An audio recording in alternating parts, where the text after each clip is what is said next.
After my last video on this, you guys were quick to recommend a bunch of other countries that maybe shouldn't exist.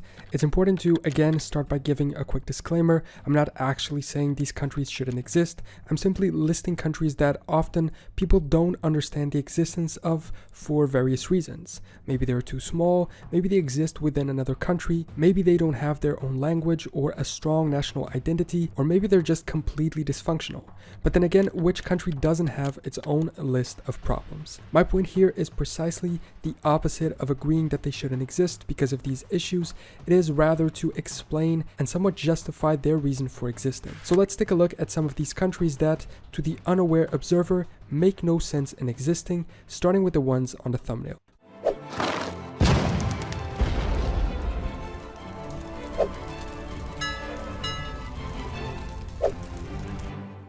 First, North Macedonia. Greek people especially seem to have a bit of a quarrel against North Macedonia, but I believe this is mostly due to their name. Macedonia was and is an historical region of Greece that at one point did include the current territory of North Macedonia, but which was not centered there. The name dispute was finally resolved recently, and Greece has recognized the country in response, but a lot of people still don't understand their sovereignty. After all, its population is in its largest majority Slavic and not Greek. North Macedonia was captured by the Kingdom of Serbia during the First Balkan War of 1912 and was subsequently annexed to it, being known as South Serbia.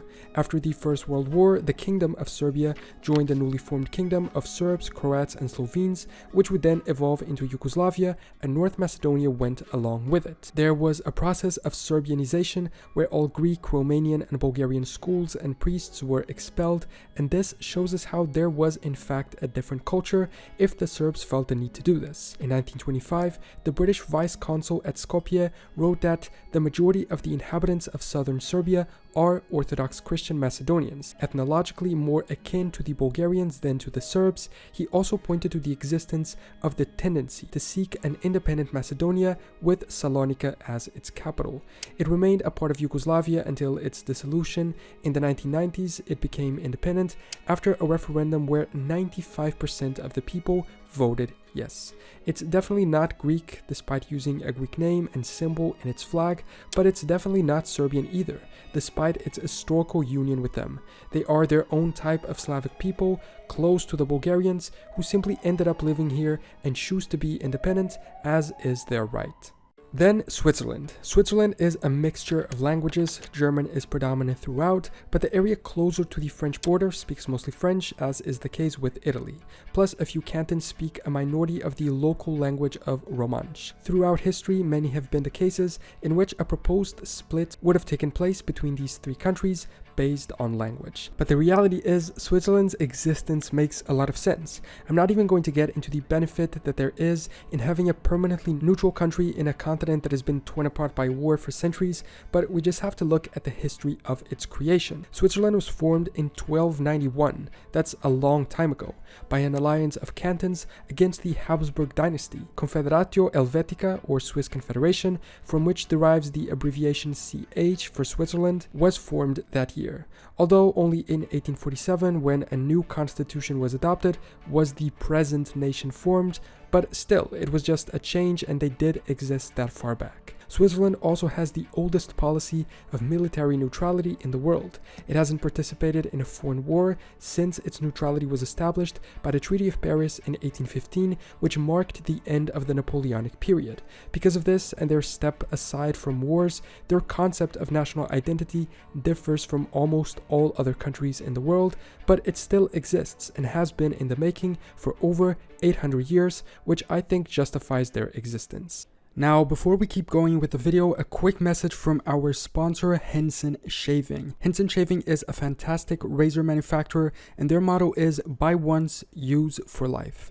There's 3 reasons why they set themselves apart from the competition.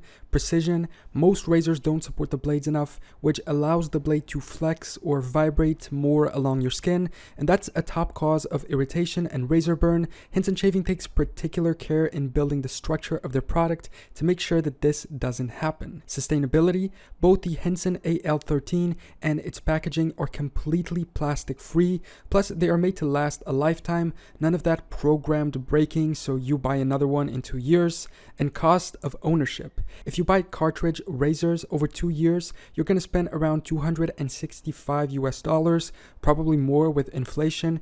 If you go electric, it's a similar value. With Henson shaving, that cost is only $88.20. A fun fact about them, they used to be a family-run aerospace machine shop that built parts for the Mars rover and the ISS, then pivoting their business after 2020. So hey, if NASA trusts them, I think we can too. Try Henson shaving today through the link in the description and use code GENERALKNOWLEDGE to receive 100 free blades with the purchase of a razor that's 3 to 4 years worth of blades. And enjoy a more precise and healthier shaving, help the environment, and save money for future you. Now let's get back to the video. All the way in Oceania, we have Timor-Leste. Why does half a small island exist in the middle of the gigantic country that is Indonesia, which controls all the other surrounding islands, plus the other half of this island precisely? The answer lies mostly in the separate identity that the people in this half of the island have, and a lot of it is caused by colonialism. Indonesia was mostly colonized by the Dutch, while East Timor was a Portuguese outpost in the 17th century. This established a further difference in the cultural identity of the Timorese people, which came to learn and adapt certain Portuguese customs. At the same time, the massiveness of Indonesia caused Dutch integration to be less successful, and even in the cases that it was still different from the Portuguese. However, I would say that one key difference here was something that the Portuguese succeeded at, but the Dutch failed: religious conversion.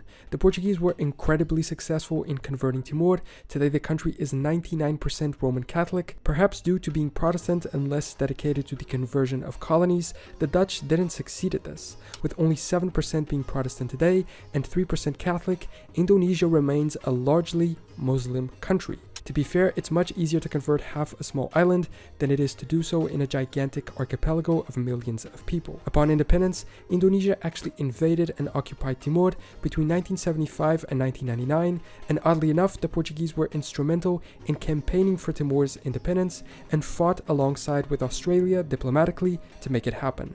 A referendum was held and independence was chosen.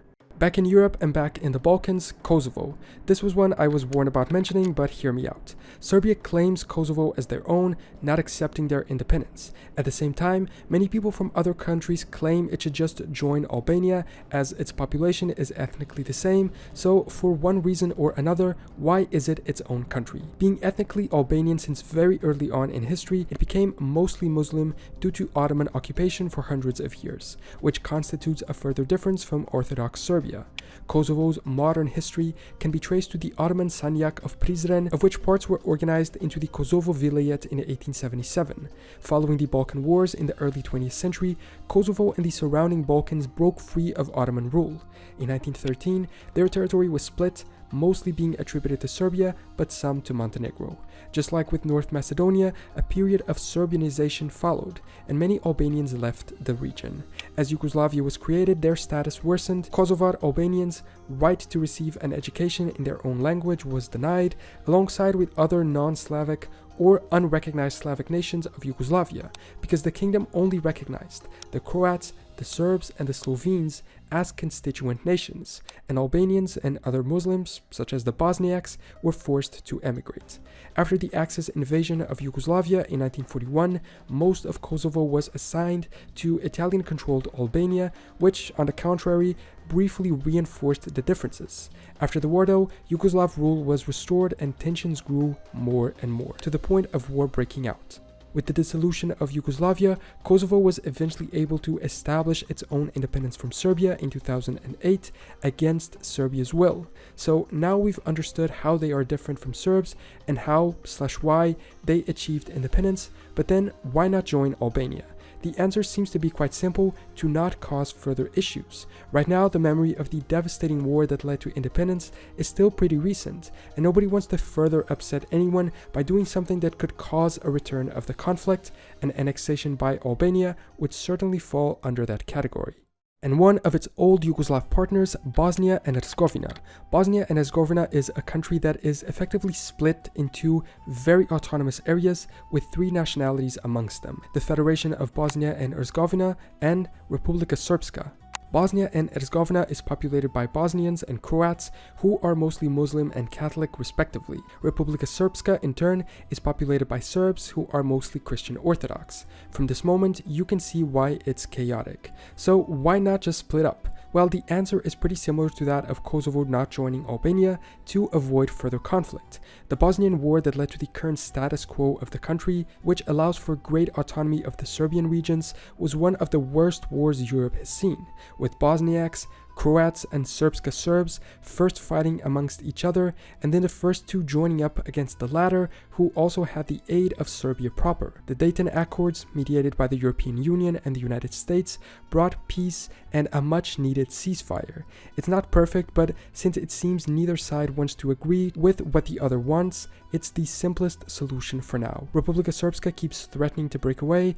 I made a whole video about it, but it doesn't seem like it'll happen anytime soon. In the Middle East, Iraq. Now, Iraq is definitely a nation in itself. Its population is mostly Iraqi Arabs, followed by Kurds and Turkmen. It has always been around, and these people, for the most part, have always been there. Modern Iraq can trace its existence to being ruled through several vilayets of the Ottoman Empire, then becoming a British protectorate until achieving modern independence. The Hashemite dynasty has ruled it from 1921 and remained in power until 1958. The biggest question that is put regarding their existence, and the cause for some to claim maybe they should just not be a country, is the complete chaos in which the territory has been immersed for the past decades, in which at certain points their control was almost limited to the capital of Baghdad. However, this instability, however permanent it may seem to us now, is reasonably recent and arguably caused by external factors. Iraq as a nation has been around for a very long time, and its people definitely deserve to have a country of their own. The temporary and contemporary chaos doesn't take that away. And finally, back in Europe, the United Kingdom, where the cause for criticism regarding their existence is oddly similar to Iraq, chaos in governing, although comparing the scale of the two is quite unfair. Still, every year, cries of the end of the United Kingdom take place. After all, they are made up of 4 very different constituent countries: England, Scotland, Wales, and Northern Ireland. And while desire for independence has, in various polls, increased, especially across Scotland and Wales, this seems to be irrelevant. Scotland had a chance to leave but rejected it, although granted in very different circumstances than today, and the percentage of Welsh people that favor independence is still very much in the minority. However, Northern Ireland becomes more and more Catholic, and current events seem to be pushing for a unification with the Republic of Ireland sooner rather than later. However, despite this overall discontent and claims by many that a single country doesn't make sense anymore, it seems that the alternative is still not preferable to the current situation for most people. Furthermore, their connection is at this point historic. Wales joined England in the 16th century and Scotland in the 18th. They've been together for quite a long time and went through rougher periods than this one.